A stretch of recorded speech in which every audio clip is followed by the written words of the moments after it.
you. I must say we are particularly happy. Shall I say it's a beautiful coincidence that our permanent representative to the UN happens to be in Nigeria on some other official engagement when we decided to now co-opt him and bring him here to throw some more light on some key developments. And I'm sure you will make very good use of this opportunity to ask him some very pertinent questions on some burning issues. I would start on the premise, or let me start by making a very simple statement that excited me, that I read somewhere. And the summary of it is that foreign policy is an endless dialogue between the forces of continuity and those of change. For any country to be effective in this enterprise, it has to be externally vigilant to the changes that are relentlessly at work in world politics, since policies designed to serve some interest in one period under particular circumstances may become largely irrelevant in another period during which different conditions prevail. And therefore, nation states need to continuously reassess and overhaul their interests and policies in order to ensure that they are in accord with newly emerging realities. On that premise, I want to start our presentation, which, as you've been told, is intended to last a maximum of 20 minutes. Maybe I can make it in less, who knows?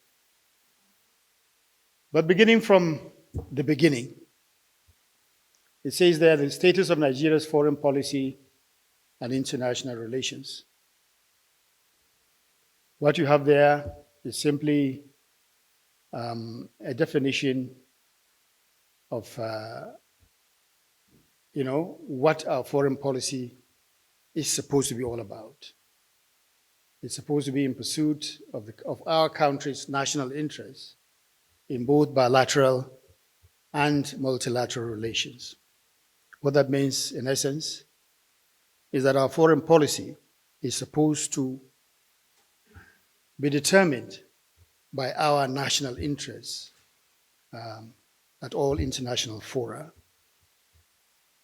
And of course, you know well enough that Nigerian foreign policy all along has been anchored on Africa in particular. In other words, Africa-centered. I'm sure you would also remember the principle of concentric circles. I guess that was the baby of our own chief of staff, no? Yes, where we start from Nigeria, we talk about West Africa, we reach out to the entire continent, and thereafter we talk about the other parts of the world. If you look at the Constitution of Nigeria, the 1999 Constitution as amended, you will find in section 191 clearly stated what the objectives of Nigerian foreign policy are. And of course, again, it also centers essentially on the promotion and protection of national interests. I guess that is simply further restating what I've said earlier, the promotion and protection of Nigeria's interests. And of course, we also, all along, since the days of Balewa, have promoted African economic integration. I guess that was brought more to the fore by the regime, especially, if you recall, of Murtala Muhammad. And of course, don't forget the establishment of ECOWAS, which is essentially targeted at this, and of course the establishment of the OAU then, which is now AU, all centered around the promotion of African economic and political integration. And of course, the support for African unity. This we have always championed. All administrations since the days of Tafawa Balewa have made it their business to ensure that we promote African unity. And of course, it says the same about the promotion of international cooperation, because that is what these international organizations are all about anyway, bringing nations together to see how it is that we can partner and move relations forward for our mutual benefits. And of course, a cardinal principle is that of respect for international law, because we're signatories to all these conventions. We have subscribed to respect international law in all that we do. And as a responsible nation, we have always endeavored to do that and no more. You would also recall that Nigeria has all along been interested and in fact has shown commitment towards settlement of international disputes, and which explains why, or that actually explains a lot of the actions that Nigeria has taken in the past and still does. Because talking about, for example, say, what's happening in, what do you call it now? Maybe say Mali, Guinea, and the rest of them. We are very much involved trying to find solutions to some of these issues arising, not just within the West African sub-region, not just within Africa, but the world. But of course, these are very basic principles of international law. As I said, some of these very laudable objectives will best be achieved through mechanisms such as the economic, or if you like, instruments, if you like, through channels such as Economic Community of West African States, ECOWAS, which I've mentioned, the African Union, the Commonwealth of Nations, and of course the United Nations, which is governed by international law. Now that takes us to a very burning issue. And again, fortunately, we're lucky to have Professor Bande around. I'm sure he would throw some light in case we show some interest in what's happening about Russia, or the Russia-Ukraine crisis. What we have attempted to do there is to give you a brief background to the crisis as they obtain today between Russia in particular and Ukraine, especially drawing attention to the fact that at the time they were almost, they were all part of the Soviet Union until Ukraine achieved its independence on August 24th, 1991. And of course, the key issue of Ukraine's desire to join NATO, which I believe you all know, maybe much better than I do, that it forms the very basis of the crisis that we see today between Russia and Ukraine. Yes, Ukraine is today supposed to be an independent nation. Of course, though Russia has some reservations, but I believe in the international community believes that Ukraine is truly an independent nation. But that notwithstanding, the key issue, of course, has to do with the security of Russia and the threat that is posed by Ukraine's insistence to join NATO. And I believe, for those of you that have followed the arguments so far by Russia, they pointed to the fact that they have drawn attention to the fact that they were not comfortable with what NATO was doing. It's not just enough the problem was not so much of Ukraine being a member of NATO, but the security of Russia is threatened. Russia felt threatened by the membership of Ukraine in NATO. Because what it means, of course, is that NATO, and in particular, members of NATO, will now be able to deploy to the background, to the very background of Russia. And that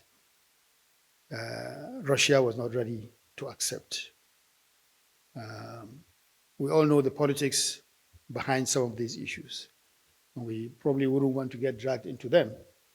Certainly not us, because I believe we have so much on our hands already back home to settle. But all the same, as members of the international community, we certainly have to be concerned about what is happening in all other parts of the globe, because whether we like it or not, they will certainly have some effect on our collective interests at some point or the other. But that notwithstanding, I just thought it was important to just let you know that Russia does not consider the war, as others will call it, as a war. They regard it as a mere military, spatial military operation, they call it. Believing, of course, as they do, that, Ukraine is not actually as independent as they would want us to believe, because they still consider Ukraine as part and parcel. Well, call it their backyard, but because of the overwhelming interest that they have in what happens in their backyards, they believe that they have a right. Just like America, if you remember the Cuba-American, missile crisis, if you recall, how Russia was wanted to deploy to Cuba, and the reaction of the US then, and which almost took the world to the precipice. It's the same thing that is happening today, but in different form. But it's essentially the same principle of each trying to defend its backyard, and by implication, of course, its security. Now, the thorny issue of why did Nigeria vote in favor of the UN General Assembly? If you recall, the first vote, Nigeria voted for condemning the aggression against Ukraine and called for the immediate and complete and unconditional withdrawal of all Russian military forces. And we did that as a signatory to the United Nations Charter. Again, don't forget I've said that we are a very disciplined member of the international community, and we are guided by international law. And we believed that what Russia did at that time offended the provisions of the UN Charter. This is because the invasion is against international law and the United Nations Charter. And with regard to the resolution AES-11L4, seeking to suspend Russia from the Human Rights Council, I think it's important we get this very, very clear. That resolution was seeking to suspend Russia from the Human Rights Council. I believe it's important to further stress this so that we know clearly what that resolution was all about. Nigeria abstained because we believed that the allegation of violation of human rights abuses or of human rights had not been sufficiently substantiated. And therefore, we were not ready to be anybody's lackey. We just wanted to be guided by the facts as they were on the ground And we needed sufficient information, we needed sufficient facts to enable us take a decision, which we did, because at that time, we were convinced that the information was not enough. Don't forget also that there was so much propaganda on both sides. And therefore, it was very, very difficult to discern at that point in time. And therefore, we believed as a sovereign nation, and we have a right, we decided to abstain because we were not convinced with what was being bandied around. The population of Nigerians. Now, talking about the aftermath of the crisis, especially on Nigerians, Nigerian citizens resident in Ukraine. We just thought we should give you a little rundown of the number of Nigerians, registered Nigerians in Ukraine as at the time that this started. We had an estimated 8,000 Nigerians, out of which 5,635 were registered as students. You know, Nigerians were very, very mobile. Nigerians are everywhere in the world, very, very active and, vibrant. So one is not surprised that we had this large number. But like I said, we have from the records, and I'm sure the number may likely even be higher than this. But we believe that over 7,000 of this number may have crossed the borders into neighboring countries. Don't forget, it's a free world. People are free to decide what they want to do with themselves. And especially in times of crisis such as this, the first consideration, of course, will be life. And therefore, whoever got caught in this crisis would naturally seek the next immediate exit. And therefore, we believe that over 7,000 of them may have found their way out, either into Russia, into Poland, and other neighboring countries. We are not very much in control of that. But we, as far as we are concerned, we made efforts, very frantic efforts, to ensure that we reached out to as many Nigerians as possible that needed help or assistance to be able to exit Ukraine. And at the end of it all, we were able to evacuate 1,531 students back to Nigeria. I believe you are all witnesses, living witnesses, to the fact that we succeeded with the kind intervention of Mr. President, as a caring father, as a caring president, and of course, the Nigerian citizen being the primary concern, or the primary mover of Nigerian foreign policy. Mr. President, in his wisdom, directed that we should immediately move and evacuate as many Nigerians as we could get. And like I said, we were able to move not less than 1,531 of them. There, what you have on on display is a breakdown of the numbers country by country, beginning from Poland, the dates of the evacuation, the carrier. And in this exercise, we insisted on involving Nigerian carriers.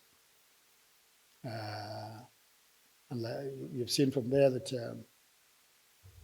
4 countries were involved: Poland, Hungary, Romania, and I think Czechoslovakia too, no? Austria. And Austria.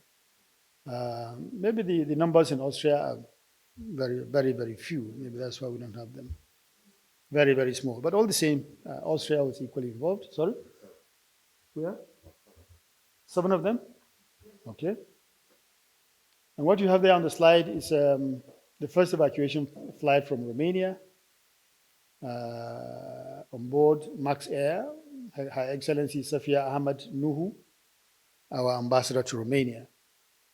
and Yusuf Baba Yakub, Honorable Yakub Yusuf Buba, Chairman, House Committee on Foreign Affairs. Again, I think it's important to stress that the House of Representatives, well, let's say the National Assembly, showed a lot of interest in this exercise.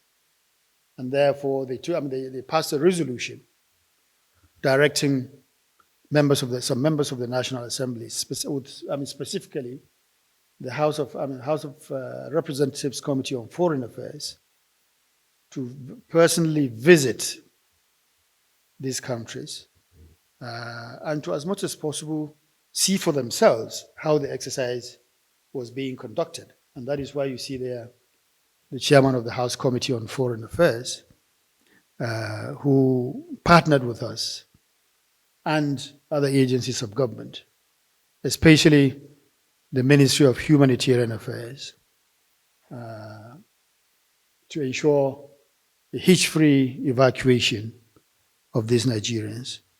And of course, here we must seize the opportunity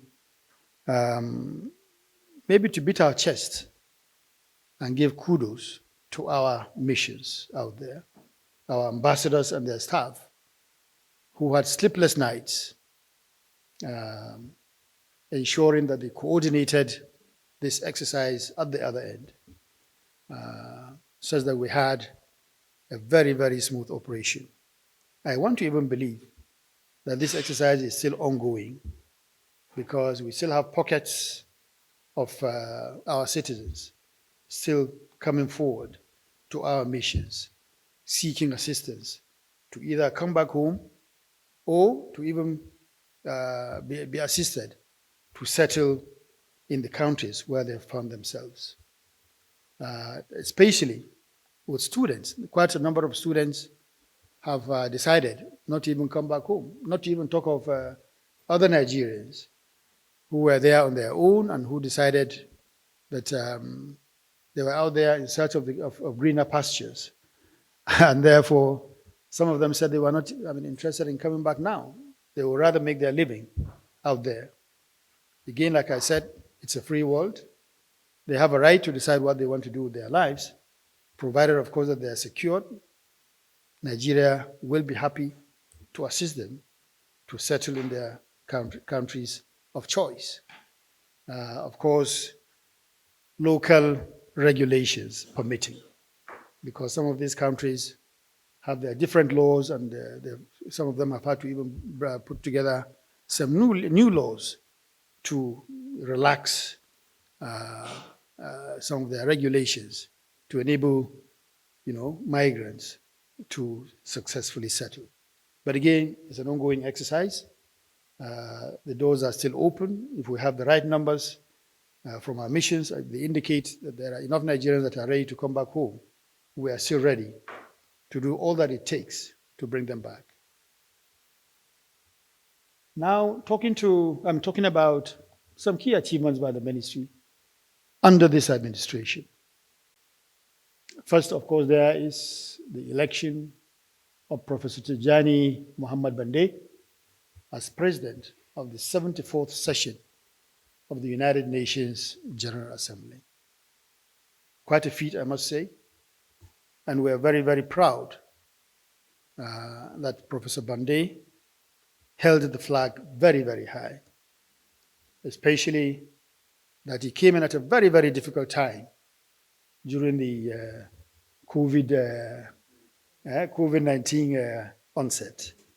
He was able to acquit himself so well that he received commendation for all member states of the United Nations. Again, thank God he's here. If there's any other thing you want to know about, his activities as president of that august body, he will be here to answer. And of course, the appointment and reappointment of Mrs. Amina Mohammed as Deputy Secretary General of the United Nations. Now you can imagine having the President of the United Nations General Assembly and also having the Deputy Secretary General of the United Nations, all Nigerians, all at the same time. You can imagine what visibility it has given to Nigeria. I believe we have every cause to celebrate, and again to say to beat our chest and to thank our president and his government for giving all the support that was necessary to ensure that this happened, because it didn't just happen by accident. Now we've facilitated and secured the positions of ECOWAS Commissioner for Finance, one Hajia Amina, what's her name? Hajia Halima, the Director General of the West African Health Organization, Professor, what's his name again? Professor Waho, Professor, come on now. Anyway, a Nigerian. I think that is what is very important. We were able to secure that position for Nigeria. Of course, as well as a judge, at the position of a judge at the ECOWAS Court of Justice.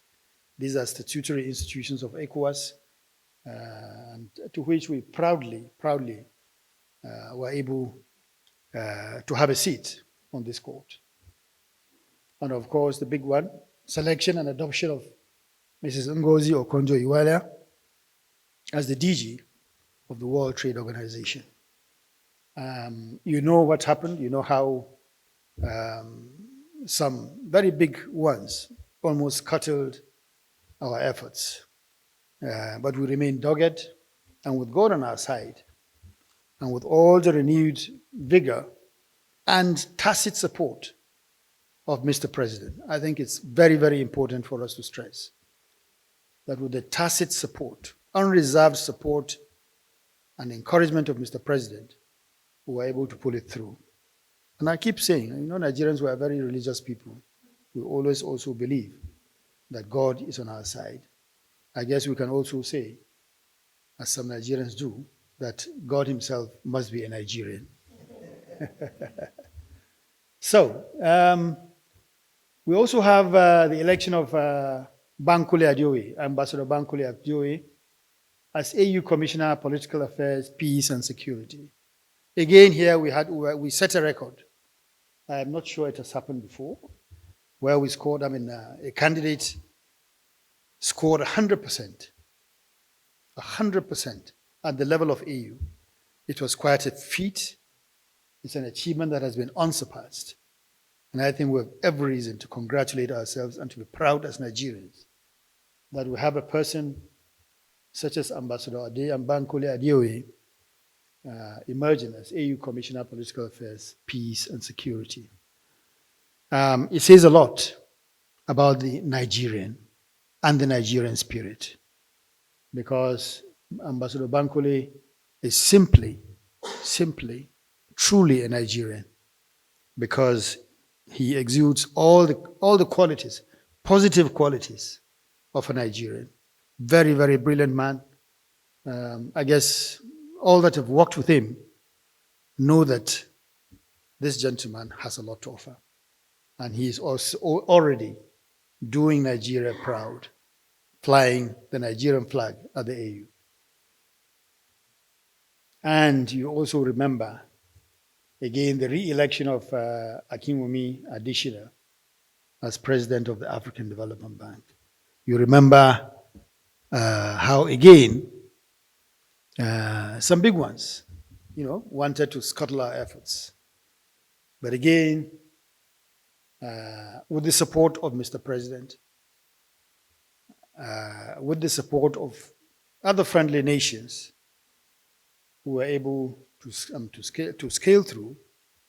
And again, this is a man of sterling qualities. Everybody has acknowledged the fact that he was just the right person for the job. But again, international politics being what it is, they attempted to scuttle our efforts. But thank God, again, like I said, I keep repeating, because even, what do you call him? Adesina himself did acknowledge that his re-election was made possible only by the support of Mr. President. Again, one Mr. Garba Umar, an Assistant Inspector General of Police, was elected Vice President of the International Criminal Police Organization, Interpol, for Africa in November last year. And most importantly, Nigeria is currently in the forefront, one of the prime movers, especially with partners such as Ghana and other members of ECOWAS, in ensuring a reform of the institution of ECOWAS. Because Nigeria has always said that we were not too satisfied with the goings on. Being the single largest contributor to the funds that sustain ECOWAS, we believed that ECOWAS should have done much better than it has done so far. And which is why we've insisted that there must be reforms within ECOWAS, such that it will become an ECOWAS of the people, rather than an ECOWAS of bureaucracy. And like I said, thank God, with the tacit support of countries such as Ghana, and of course, I must say all other member states of ECOWAS, they have seen reason why there must be reforms within ECOWAS. And Nigeria, through our good officers, are pushing for these reforms. In fact, thank God, we've finally, almost finally, arrived, and we hope that by June, July, we should be seeing almost a brand new ECOWAS Commission.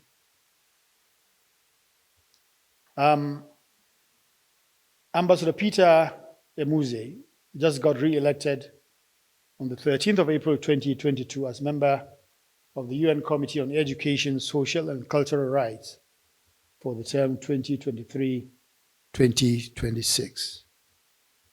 Next slide, please.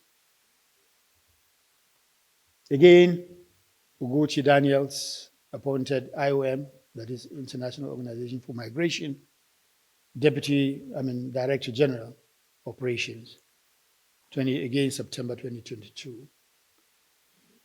We just thought we should mention that former President Olusegun Obasanjo himself got appointed as AU Special Envoy to Ethiopia and High Representative of the Horn of Africa region in August 2021.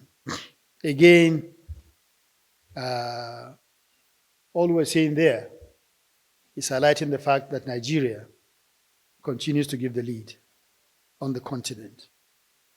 And even former presidents are sacrificing and making themselves available to partake and to participate in the search for international peace and security.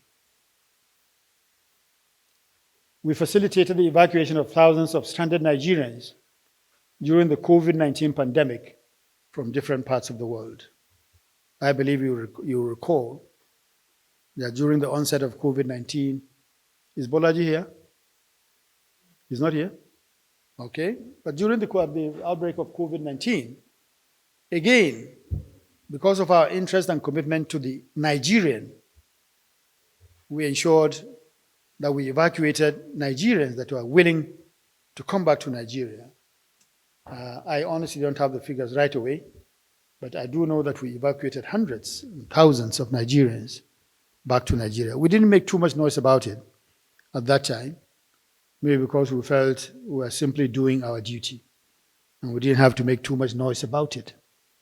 But you will also recall that one of our sister organizations, the newest kid on the block, that is NIDCOM, was actively involved in this exercise along with the ministry. And I think I need to clarify here that NIDCOM is a baby of the Ministry of Foreign Affairs. And therefore they've always operated under the ambit of the Ministry of Foreign Affairs. And therefore together we were able to conduct this exercise and did so very, very successfully. It's not too long ago, I'm sure you still remember, We also evacuated stranded Nigerians in Saudi Arabia, Libya, Lebanon, and the rest of them. So in other words, this evacuation exercise, especially from Ukraine, is not a new thing.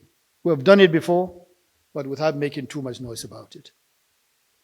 Because we consider it as part and parcel of our normal responsibilities. But specifically in the case of Saudi Arabia, a lot of Nigerians got stranded there. As a result, they violated some of the, laws, immigration laws of that country, and Nigeria had to intervene through diplomatic means to ensure that, a lot of waivers were given to enable us even evacuate them. And I must also remember that Saudi authorities themselves assisted with aircraft to enable us evacuate them for free. Now, one of the latest achievements was the appointment of Ambassador Isiaka Imam as Secretary General of D8 organization based in Turkey in January 2022. And of course, last but not the least, is Major General Benjamin Olufemi Soya, who was appointed Force Commander for the peacekeeping mission in South Sudan, as recent as February 2022. Again, talking about the Nigerian and the Nigerian spirit. Now, pockets of challenges. Yes, we have challenges because when they mention the Ministry of Foreign Affairs, all you hear about abandonment. You talk about passports, issues of passports and visas and the rest of them.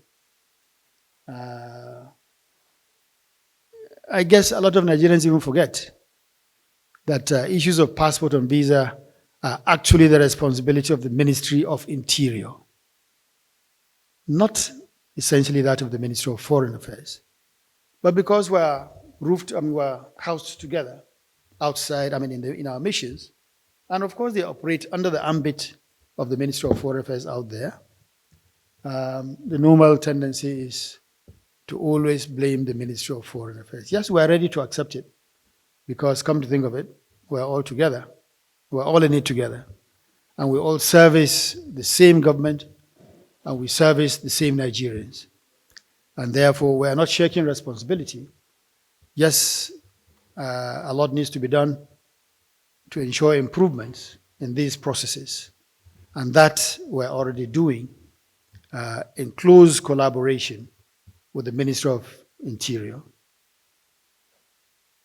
I'm sure a lot of Nigerians have testified to the fact that they have seen some marked improvements in issues of passports, procurement, whether they be renewal, whether they be acquisition of new passports out there abroad. There are some improvements, but there are still some bottlenecks because, these changes are ongoing and continuing efforts are being made to ensure that adjustments are made as appropriate so as to make it much, much easier for Nigerians to access these services abroad. Yes, Mr. President's approval to capture the ministry under the first line charge is in progress, it's in process. Now, a lot of the problems that we have out there, especially that are related to consular matters, consular assistance to Nigerians who run into trouble out there in the US, out there in the world, arise from the fact that the missions are not as funded as we would have wished. But you never get things the way you want them. And of course, considering also the competing demands for very scarce resources at home, we very much appreciate that times are very hard and of course adjustments have to be made. But the truth must be told that we can do with better funding. Anybody who has traveled abroad will testify to the fact that yes, our missions are doing so well, but that they can do much better given the right level of funding. And therefore, Mr. President has again kindly approved that the ministry's requests or demands be treated under the first line charge. What that means, of course, is that yes, we'll go through the budget process quite all right, but in terms of releases to the ministry, we should be given very spatial consideration. This is what actually that translates to. That we be given, that the ministry be given some spatial consideration in release of funds as and when the need arises. That again, like I said, is in process. We're already talking to with the appropriate committees of the National Assembly and the Ministry of Finance, Budget and Planning. We believe very soon that we shall, put this behind us, and therefore, hopefully, that things will look up for the ministry, such that we should be able to address the needs of any Nigerian in distress abroad. But as things stand today, to tell you the truth, there are some things we wish to do, but we can't do because the resources are just not available. I know of situations where ambassadors and their staff have contributed, and they still do contribute from their own resources to help Nigerians out in distress in missions. That tells you the commitment of the average foreign service officer out there, which a lot of Nigerians don't seem to know and therefore don't appreciate. A lot of times, in fact, the most recent one was in Senegal, where the lady that died in detention, the Nigerian mission there, they are from the beginning from the ambassador and his staff, and in fact some staff of some Nigerians in ADB and other organizations within Ivory Coast contributed money from their own pockets to procure the services of legal assistance for her while the matter was in court. In fact, that matter is still in court, and of course we've had to now intervene. When we had some little resources, we had to intervene. But initially, the mission and its staff had to contribute from their pockets to ensure that they assisted this lady who was in difficulties. And Mr. President has also graciously approved the implementation of two-semester funding release mechanism, as it's already been implemented. What this means is that Mr. President has again kindly approved that after the budget must have been passed, releases for the Ministry of Foreign Affairs, especially our missions, should be done on the basis of 2 semesters. In other words, the first 6 months and the last 6 months. Says that it will enable our missions plan the use of resources much better. As against a situation in which you never know when the monies will come. It was as bad as that until the president intervened, and now we've started this process whereby monies are now released in 2 tranches in a year, the first 6 months and the last 6 months, so that ambassadors, high commissioners, and their staff can now properly plan how to use resources that are available to them. Hopefully, this will also improve on the quality of service that they will deliver to Nigerians and, of course, other citizens that may wish to visit Nigeria. The completion of the standard operating procedure for international recruitment of Nigerian migrant workers, which has been approved by the Federal Executive Council. Negotiation is currently ongoing with other countries for its application. In other words, there was a time, or in the past, actually, if you recall that the federal government had to suspend the issue of people recruiting Nigerians to take them abroad under the false guise of being teachers or being whatever, and they end up being abused. And they end up becoming a consular problem for our missions. Some of these agents, will take out innocent citizens and deceive them and their parents into believing that they are taking them out to go and work. But they end up, like I said, some of them end up being used as slaves. And Nigeria said enough is enough, and that was why they had to suspend this exercise in its entirety, and the whole policy had to be reviewed.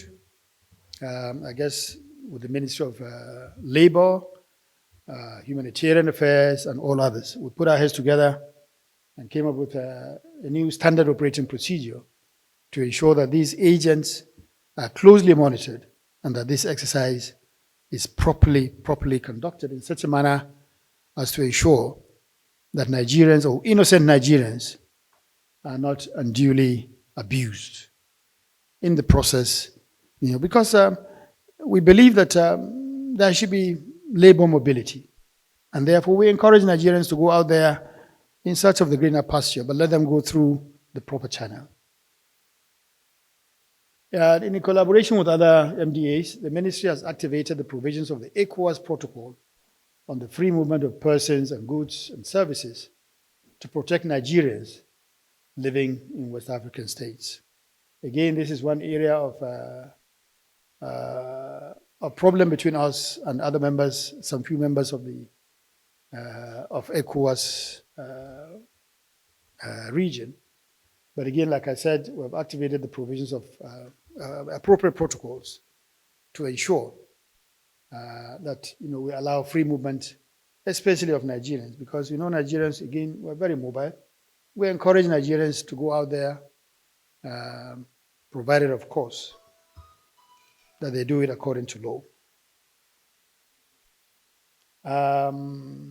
Again, the number of companies who've registered under the ETLS, engaging the ECOWAS Bank of Investment and Development to facilitate trade and create jobs, and the creation of Gulf of Guinea Chambers of Commerce in collaboration with Cross River State Government to address informal businesses and trade activities taking place, blah, blah, blah. Go ahead. Conclusion. In conclusion. I'm sure I've taken too much of your time, haven't I?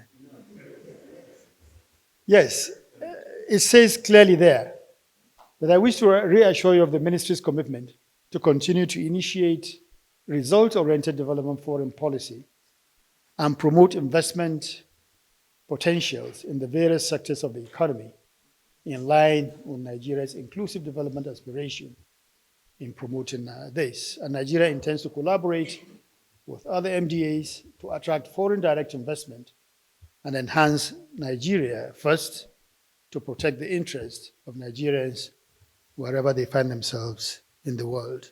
This is our mandate. This we intend to pursue to the very best of our ability. I thank you most sincerely.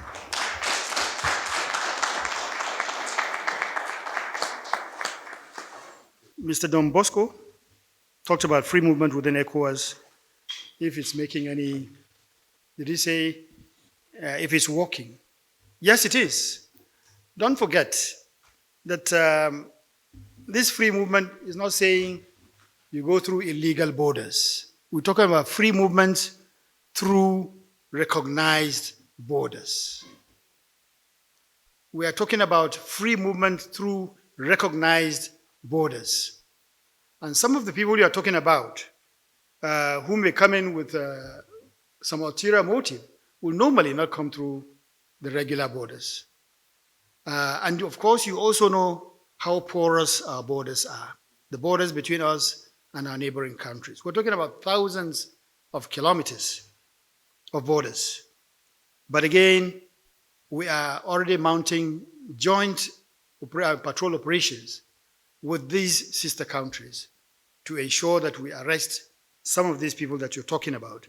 We are very much concerned about the security of Nigeria and Nigerians. We are very much concerned, and that is why government has spent so much money. ECOWAS itself has also pumped in some money to ensure that these borders are better patrolled. But again, like I said, these borders are so porous and they are so lengthy that it is not possible to, literally monitor every inch of the border. But again, we're gradually getting to using technology to assist us in managing these border operations. But please, I want to make it very clear that this free movement is talking about those that want to come, to do genuine business and that are ready to come through regular and recognized borders, not the ones that come through the bushes through illegal means. Talking about respect for Nigeria and Nigerians, yes, you talk about xenophobia in South Africa. You talk about our problem with maybe traders, I believe, in Ghana.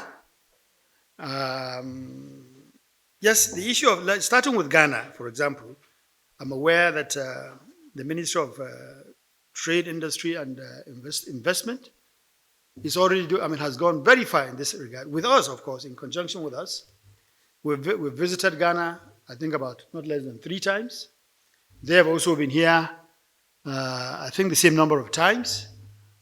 And we've been talking. And a lot of effort, a lot of progress has been made in this regard. But of course, we must not forget that this law that they are talking about, is it $2 million something provision? Sorry? 2 million? Bond. No, it's not a bond. What they're saying is that you must have an investment to the tune of that amount. They're not saying you must deposit that amount. They're saying you must have an investment to that amount, or to the tune of that amount. So it's not as if they're asking, and it's not also, we're not justifying what they're doing, but it's not limited to Nigerians. It is just that Nigerians may be in the largest numbers. And therefore the impression is given that it affects only Nigerians. No, it affects all what they call foreigners. But what we're even arguing is, what right do you have to call a member of ECOWAS a foreigner in your country? If we don't call you a foreigner in our country, you have no right to call us a foreigner in your country. But again, it's a function of the laws that they have established, and which is why our National Assembly itself, particularly the House of Representatives, has come up with this parliamentary, what do they call it, diplomacy, in an effort to make the parliament there see reason why the law that they have made must be changed to conform with the spirit of the establishment of ECOWAS and all its protocols. Again, like I'm saying, the speaker of our speaker has visited Ghana, I think about twice. Their speaker has come here with some of his parliamentarians, and they are all talking. So diplomacy is surely the best way forward. The wheel may grind very slowly, but surely there is no better alternative to diplomacy. And therefore, we are doing all that it takes to ensure that these matters are resolved through diplomatic channels. It may take time, but please appreciate and bear with us. Fortunately, I understand as of the last count, the Ghanaian authorities are ready, or is it the traders there, are ready to allow Nigerians have their own market. Because if the problem is that we are taking over their markets, now we are saying, give us room, give us space, give us land. We will build a Nigerian market where our Nigerians will be housed and where they will do their business unhindered. Fortunately, they have agreed, I guess in the same spirit that has moved these diplomatic efforts. They have seen a reason why they should allow Nigerians have a place that they can call their own, where they will have their own market and compete favorably with all other nationals in doing business in Ghana. So you can see we're making some progress. I want to believe that very soon we'll put this issue behind us. The case of South Africa and respect for Nigerians. There is no doubt about the fact that South Africa respects Nigeria tremendously. South Africa respects Nigeria tremendously. There is no doubt about that. The actions of some very few, and I say very, very few South Africans, is not and should not be seen as a reflection of the position of the South African government and its people. I guess what is happening is that there are some frustrated South Africans who believe that Nigerians are literally outshining them in their own land. Nigerian businesses are moving very, very fast. Maybe we know business better than they do. In fact, a lot of them are not that exposed to business. And therefore, there is that little envy from some very, very, very, very few bad eggs in South Africa. But I remember in the course of our president's visit to South Africa, we had this early warning arrangement through which both countries will continue to monitor some of these crises so that we don't allow them erupt before we address them. And we are managing it in such a manner that all the security agencies in South Africa are on the alert, nosing around to ensure that what happened in the past is not allowed to repeat itself. We're doing the same at this end. We're monitoring and we're doing everything possible to alert the South African authorities where we believe there is a need for them for us to do so that they can nip it in the bud and we don't allow things go out of hand before we start finding solutions. But again, that is a little, maybe there may be some input from directors in the ministry going forward. Talking about information gap in our missions. Yes, we do agree, and I think I did say it, that services may not be as smooth as we would have wished. And efforts, and I mean concerted efforts, are being made between us and the Ministry of Interior to ensure that these gaps are narrowed. In fact, just 2 weeks ago or so, a high-powered team of Ministry of Interior, especially the Immigration Services, was led by the Minister of Interior himself, and the PAMSEC, the Controller General, was he there? Yes, he was. Okay. Sorry, the acting Controller General. They were all out there to see for themselves some of these gaps that you're talking about, so that we hope to address them together as quickly as possible. So that is to assure you that yes, we do acknowledge that there are gaps. Yes, we must also say that something is being done to ensure that these gaps are closed. The case of the lady that was, like you said, wrongly jailed. I want us to appreciate the fact that we're talking about a sovereign nation and that this matter was taken to court, a regular court. And the judge, in his wisdom, whether rightly or wrongly, decided she was wrong, she was culpable, and therefore she was jailed. The only recourse we have as a nation and as a responsible nation is to go to court, to go back to the same court and appeal. And this is precisely what has happened. We have gone to court to appeal that judgment. And it was in that process that this lady, unfortunately, they said, fell sick and died in custody. Again, we have insisted that an autopsy be done on the corpse, which I guess was also done. And we are also raising issues where we are not fully satisfied. We are raising issues with the appropriate authorities to ensure that justice is done. So even in death, we are not leaving the matter to go. We are still pursuing the appeal in court, and because that is the only resort that we have. We cannot take the laws into our hands. In Ivory Coast, we can only, whether they jail her wrongly or rightly, it is their law, which we have to respect. We have no choice over the matter. And again, diplomacy is the only way to go. Reciprocity, it has not gone to the level of reciprocity, because I don't know how we even set about applying the principle of reciprocity in a matter like this. But like I said, we have made all the noises, and at the right places.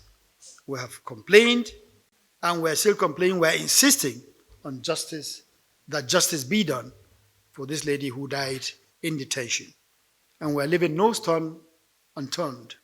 In fact, in this, we have the tacit support of the House Committee House of Representatives Committee on Diaspora, and of course, NIDCOM.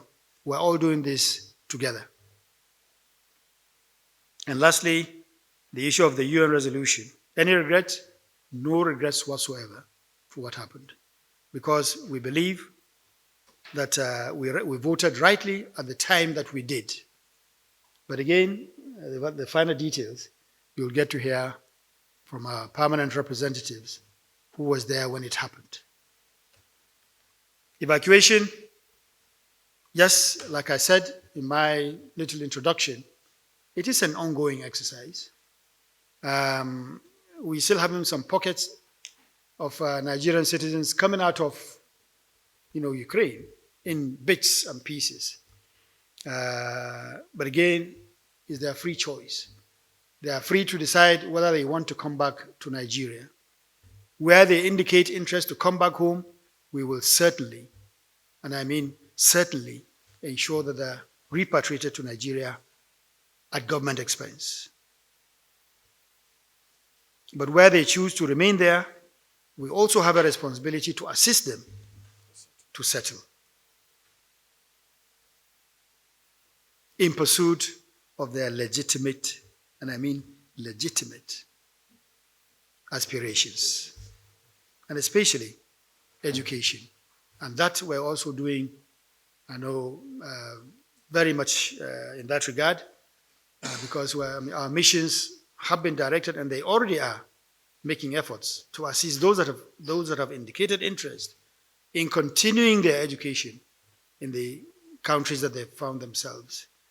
Some countries are cooperating, others not so much, but we are still using diplomatic channels to see how we can truly assist these young people to achieve their aspirations. I believe I've attempted to address some of these issues, but I'll allow Professor Bande and one or two others. Over to you, Prof.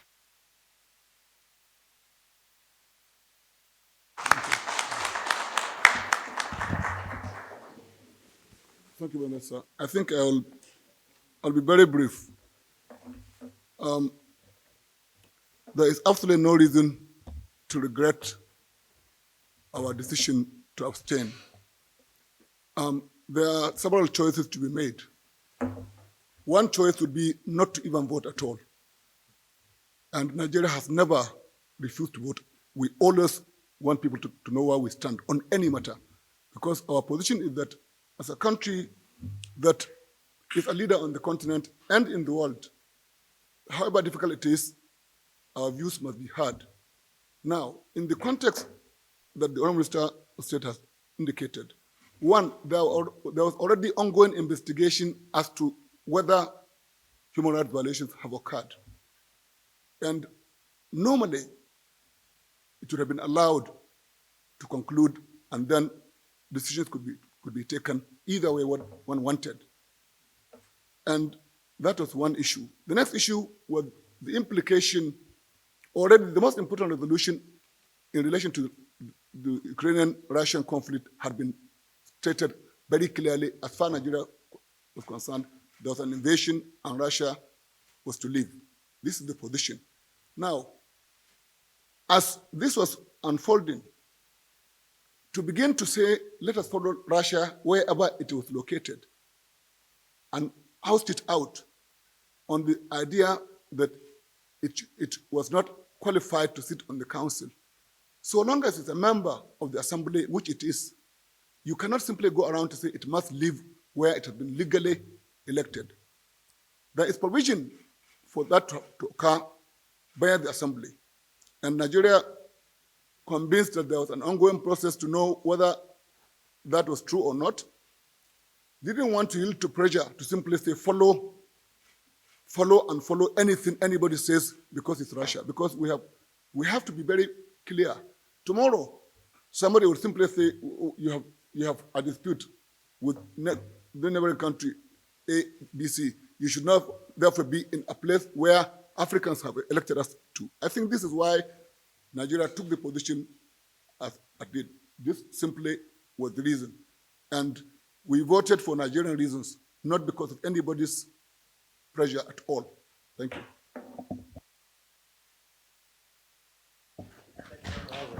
An interactive session, and therefore I would want to encourage the participation of some key officials of the ministry to answer some of these questions.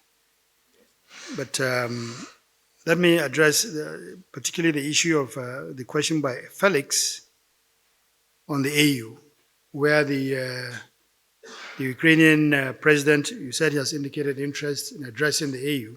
I believe, in my little knowledge, that he has a right to, he's free to do so. He should be free to do so if AU, in his wisdom, decides to afford him an opportunity to throw light on on their own perspective to the situation. I guess it may be a welcome one, but I guess it's a decision that will have to be taken by the AU itself. Nigeria, of course, is a member, a very, very important one at that, and therefore, if the matter comes up officially, we will certainly give it all the consideration that it deserves. On the positives for Nigeria, from the Russia-Ukraine war, I don't know. I'm not too sure Nigeria wants to benefit from that war. We're more interested in lives and saving lives and ensuring that this war does not escalate beyond the level that it has already gone. God forbid, Nigeria is not such a vulture that will be waiting, to scavenge or to benefit from such a very, very unfortunate situation. Whatever it is, I would rather that Nigeria and all other nations actually to prepare, to adjust to the aftermath of this unfortunate development.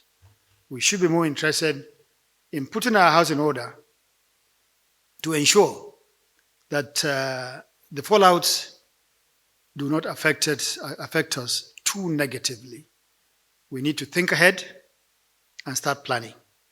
Because talking about wheat, for example, Ukraine is a very, very big producer of wheat.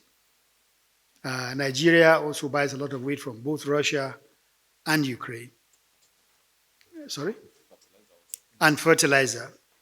And therefore, until such a time as Dangote comes on stream, until such a time as we're able to produce our own wheat and all that, we need to think ahead and start making contingency arrangements such that we do not suffer too much from the results of this unfortunate escalation of war between Russia and Ukraine. But let me allow, like I said, other members of my team chip in a word or two, especially with respect to Nigeria to study in Russia. Nigerians studying in Russia, the desirability or otherwise. Okay, the PAMSEC has volunteered to say a word. Concerning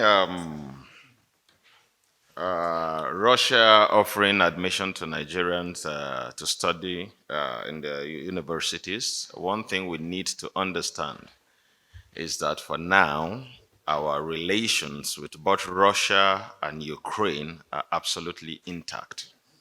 We have very good diplomatic relations with Ukraine. We have very good diplomatic relations with Russia. And where should that offer be put on the table and we have students that desire to continue, why not? Then concerning the plans, I'll take this and then come back to the others. The plans of the government concerning students, especially those fleeing Ukraine. Two opportunities have been provided. One is that some of the Ukrainian universities are insisting on continuing their studies online. And where students, some have even started even as we speak. Where students opt to do that, fine. But also a number of European countries, especially those bordering Ukraine and Eastern Europe, because their curriculums are often the same, have also offered us opportunities for our students to school there. In Poland, in Hungary, in Romania, and Bulgaria, we have had discussions with their ministries of education. And even some universities have written to us, some even waiving the tuition for this year for our students, saying especially those of them in medical fields and engineering could come and either round off or continue their studies. But the caveat is that all processing must be done through the missions, because that is the only way they will be certain that these people were already in Ukraine. And as a result of the invasion, they had to break their studies, and now they're coming back to these other universities to continue. And that also goes along with all manner of waivers for visa requirements, for registration requirements and all that, as long as it is handled by Nigerian missions in those countries. So education desks are being set up in these countries, and we're also setting up one in the ministry that will help liaise with those Nigerian students that are already back home here who desire to go back. Government is happy to help get them placements in universities that have already made offers to us, and then ensure that they go back to continue their studies. So all these are already in place. The relevant forms have been designed. We're trying to make it a seamless process that will happen through a portal that will be available to all missions, Nigerian missions bordering Ukraine and others that have given us, that have opened up their doors to us. So that is already in place. A lot of them are already been taken in. As you are aware, in Romania, university even offered its hostels for students fleeing, Nigerian students fleeing Ukraine, to actually stay there. And the missions there are still supporting with feeding and stipends for them to be able to work around their placements and all that. So a lot is already in place, and a number are already continuing with their studies. Okay, I think you need to understand that we as a government are not saying we're sending people there. Education so far is an individual thing. If a Nigerian chooses to study, it's a personal decision. It is not the decision of government. So let us and not mix apples and oranges, where we're looking at individual decisions as against government decisions. No, because the question was, if they give offers, will Nigerians take up the offer? It's not government that is taking up the offer. All these other institutions that we're sending people to. Okay, so please let's not overflog this issue.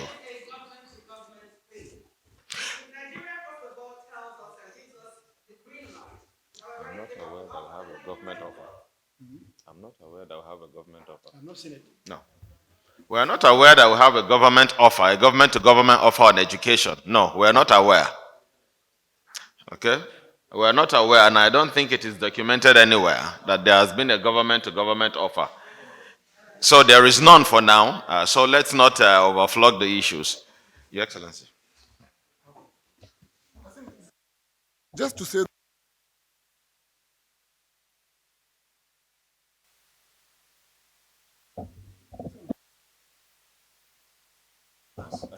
okay, you see, I think it's good to appreciate the moral outrage you all feel. But Nigeria has not broken relations with Russia. And there are several connections between Russia and Nigeria on many issues. Education is one. So I want you to appreciate, it's not like Nigeria is at war with Russia. Russia remains a member of the United Nations Security Council and a member of the United Nations. It is a significant player in world politics, and in the next week, there may be no problem between Russia and Ukraine. And how do you start your relations with Russia again? So it's a balancing act. It's not like we have reached a point where Russia is so evil that Nigeria says we are so good we cannot even talk to it. Or we cannot eat food because it's produced in Russia. So, or we cannot take gas because it's Russian produced. So I think balance is key in diplomacy. Just understand your moral approach is right. And Nigeria has been very clear as to that action of attack was unacceptable, and we stood by the world on this matter. But whether Nigerian students, young people think they want to study Russian language in Russia, or they want to study medicine in Russia, should go there, and we say no because Russia is a bad actor. Nigerian students should not go. I think that's a different point of view. I just wanted to understand it's a balancing act in relation to several other facets of relationships between us and Russia, between us and Ukraine.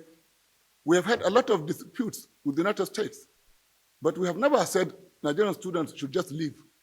Or with the UK, even expelling us from Commonwealth. Did that say in retaliation all Nigerians should come back from the Commonwealth? It's an issue of balance. Thank you. When the situation started, the Ministry of Foreign Affairs created a situation room, like we always do, and all the directors with all the missions that are bordering Ukraine were on board on the situation room.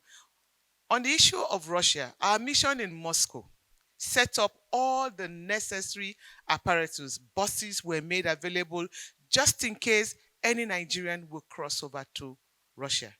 Nobody did. They were offered, but the Nigerians were like, no, they're not moving over to Russia. They rather go to the Romanian border, Hungary, or Poland. And so you would find that everybody was heading towards the western borders. Now that's, again, a choice, like the Honorable Minister of State has said, is a decision of the Nigerians to decide where they wanted to move to. And wherever they chose to go to, we received them. So as at today, only a family of 5 went into Russia, and our mission in Russia received them. They needed some passport assistance. They provided, I think it was about $500 or so that they needed to augment what they had. And the mission took care of that, and that was it. Every other Nigerians trooped towards the other border. That was a choice. We even have the issue of a city called Kherson. Again, Russia had already occupied that city, and the fastest way to go was to go into Russia. But they said, no, we can't force anybody. But as a government, we must protect our citizens.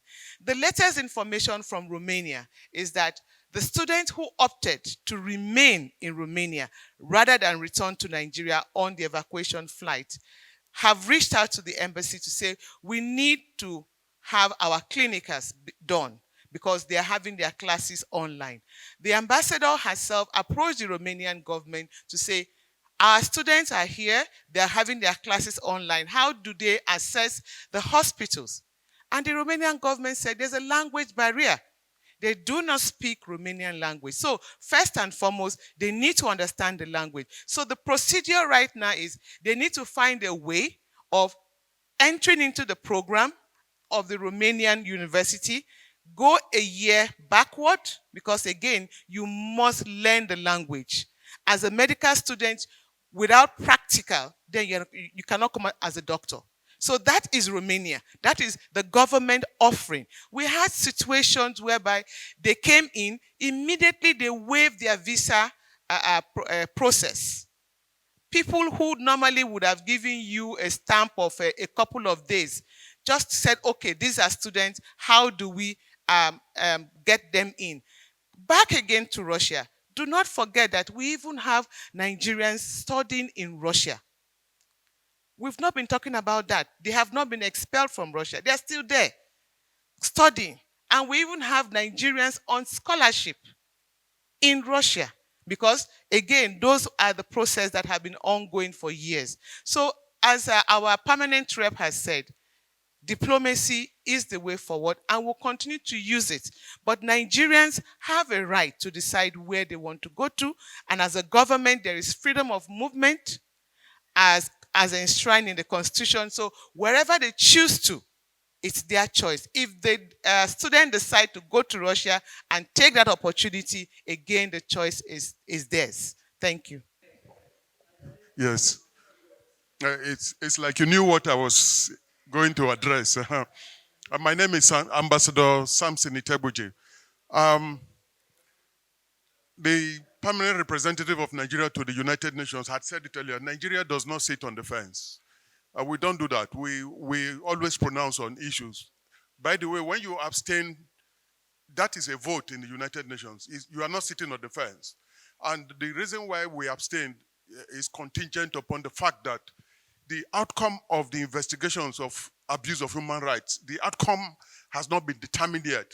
It's just some countries are in a hurry to see how to nail Russia, and we will not be part of that until the process is finished and there is an outcome that says this has happened. It is based on that outcome that we will take our decisions as to whether to vote in favor of Russia or against Russia, or to again abstain, depending on the issues on the ground. So Nigeria does not stay on the fence. If you want to stay on the fence in the UN, then when a vote is to be taken, you either run away or you don't vote at all. Thank you.